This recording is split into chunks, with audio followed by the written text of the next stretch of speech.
Okay, so yeah, I'm just going to elaborate real quick on some details of the search implementation for Dutchess or query.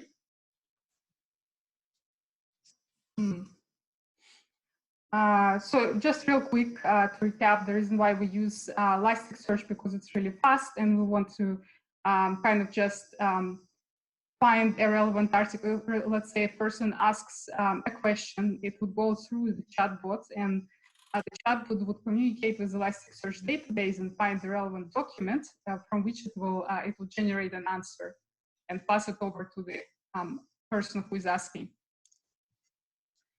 The reason why we chose Elasticsearch, well, I think actually Hobson chose it, but since I've been working it for the last 3 months, I think the reason why is because it's really fast actually.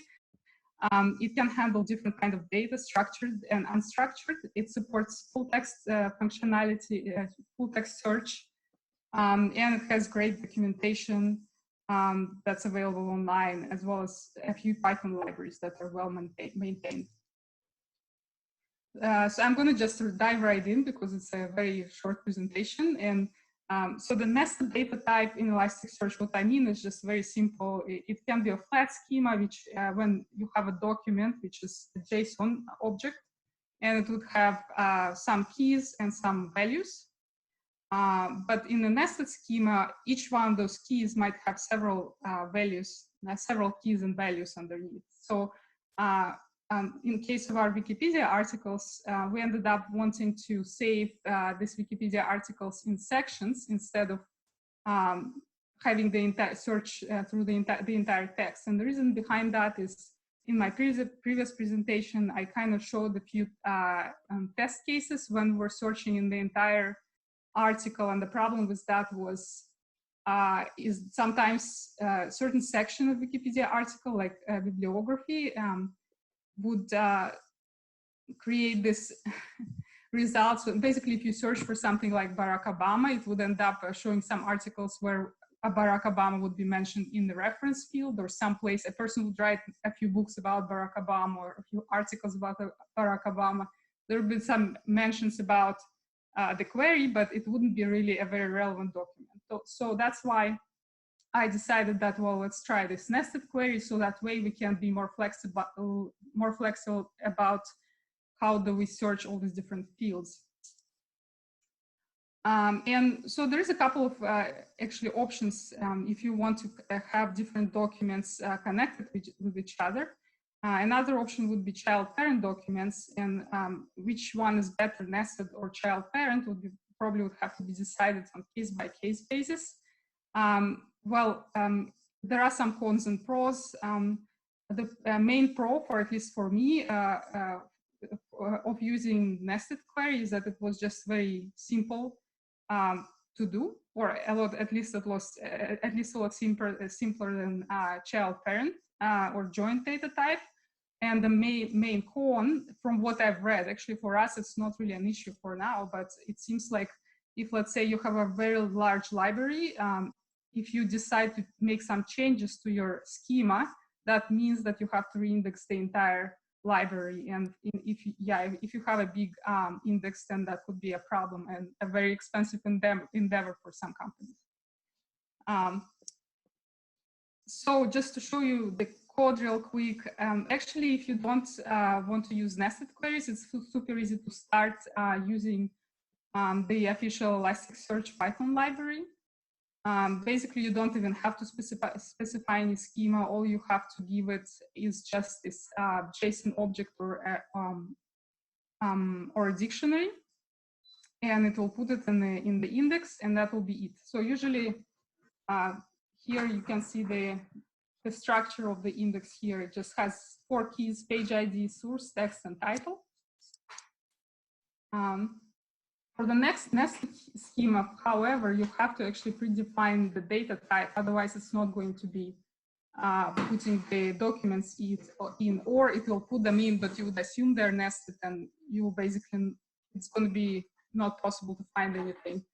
Basically, the query and the data structure should match. And in this case, you would have to create the index before you actually put the article inside of it, or your set of articles. So here you would have to specify that the text field, in our case, I want the text to be nested. I say type nested, and I specify that I will have several keys. It will be a list of dictionaries, and each dictionary will have 3 keys.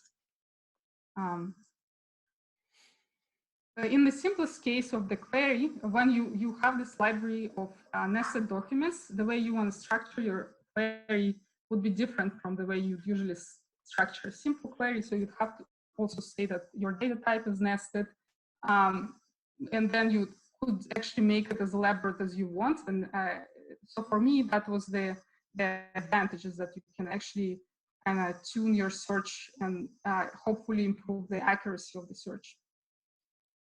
So in this particular case, I want to search the AlphaGo, for example, in the summary section. And this one is a little bit more complex query. Then I will want to search something in section content, and I also want to boost the summary. Although it does not have to be necessarily summary, but it will boost the result, this chapter, this section that's called summary. And you can even make it even bigger, and then you can also boost, let's say, title or whatever other sections you feel like you want to boost.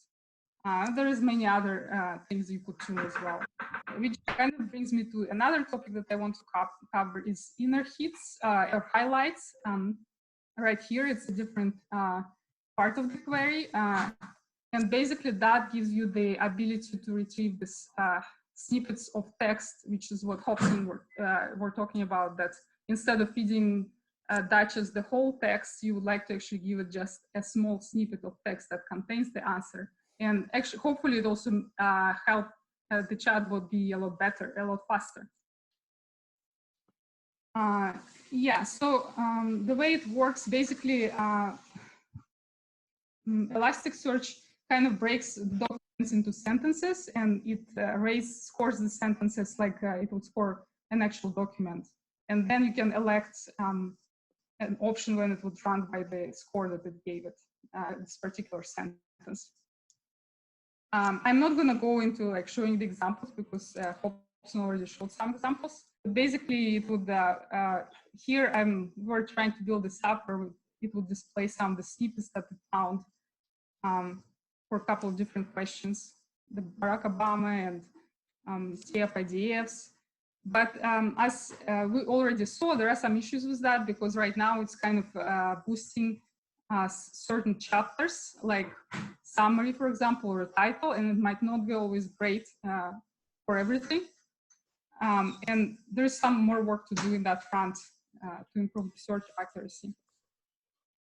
So essentially, the goal here is to feed Dutchess better diet of, quality information. Yeah, so thank you. It was a very quick talk. Any questions?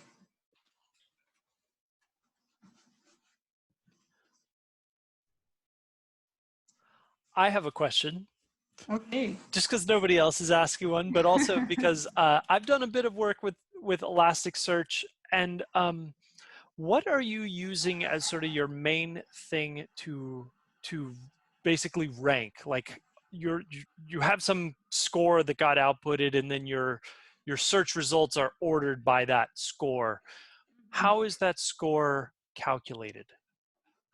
Well, I think what happens is just finds the number of words that it finds in the query. It takes the words, tokenizes them, and basically searches them in the article. Unfortunately, one problem that Elasticsearch has, it doesn't really deal very well with like key phrases like Barack Obama. They usually are together, or I don't know, Affordable Care Act, things like that.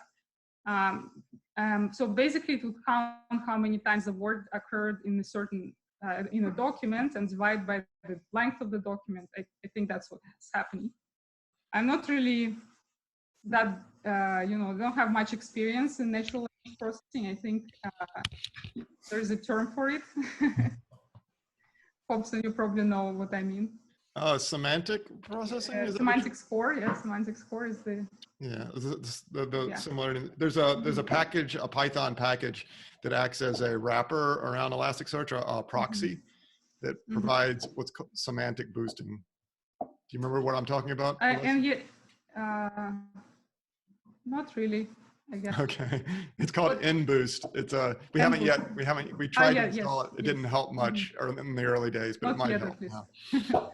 We might look at it again. But for now, what we do, basically, Elasticsearch comes up with some score, and then when I say boost, we just multiply it by whatever the boost. If the boost is 3, it just multiplies that score by 3. So that means that if it found like 5 mentions in the summary section, and it comes up with some score, let's say 10, it will multiply it by 3. And that's how certain sections would be boosted, or certain articles would be boosted. Does that answer your question, David? Yeah, definitely. I have a question too, actually. So could you actually explain why you choose Elasticsearch and not the Solr? Because when I was doing NLP like a few years ago, the Solr was had a lot more like NLP sort of specific goodies that Elasticsearch is just a plain index. Solr? Yeah, Solr, SOLR. It's underneath they're both based on Lucene. They Lucene, Apache Lucene? Yeah, but there is another one. There is a project called Solr. They use in lockstep with the Lucene. So every time the Lucene releases new version, they release their own, and they have a lot more like the problem you have with the phrases like Affordable Care Act. You can actually make your own tokens and stuff, and it would be like a token. Any reasons why you went with Elasticsearch? Well, to be honest, actually, when I started working on this project, that's what Hobson suggested. Okay. I have 0 experience with search engines whatsoever. Yeah. So I don't know. Well, but actually, you are pointing out something very important. I kind of wanted to start extracting these keywords, and there are actually Python libraries that I could integrate into the current pipeline, I guess. So yeah, but other than that, I can't really answer that question. The other advantage of Elasticsearch is that exact feature that Olesya was describing. You can create nested data objects so that you can search for subcomponents like a particular paragraph and boost them separately, and have that contribute to an overall score for the next level up in the tree. Or and quantitative information. It also indexes things like dates and times and numbers, so that you can actually search for quantities and ranges of quantities. Right. It's a JSON store almost. Right, but I think the Solr does exactly the same, because the underneath like the search engine is exactly the same, and it's not really a JSON store; it's like a little token store inside. Now, Elasticsearch is quite unique. I think if you look into it, you'll find that it has a completely separate code base. I think they might be identical on the flat text side, but on the other side.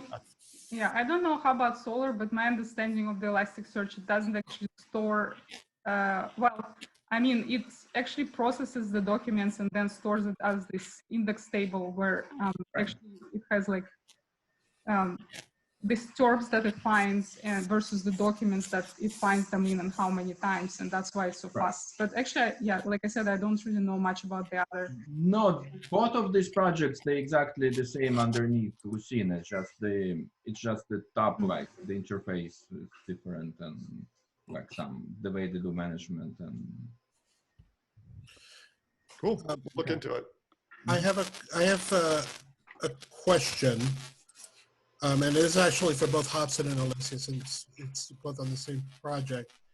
When we talk about learning, we talk about a process called chunking, where we take complicated bits of information and group them together in a logical sequence in our minds. And the canonical example is that of a phone number. We don't remember 7 digits.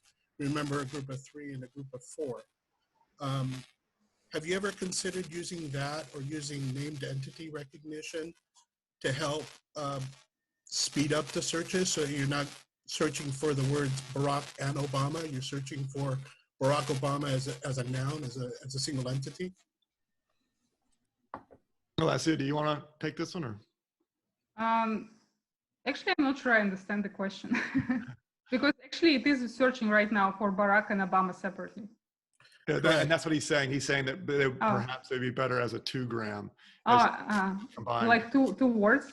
Yes. So the problem is that like by default, Elasticsearch doesn't actually do that. So would have to. It's possible to use your own analyzer, but that would something have to be built. Okay.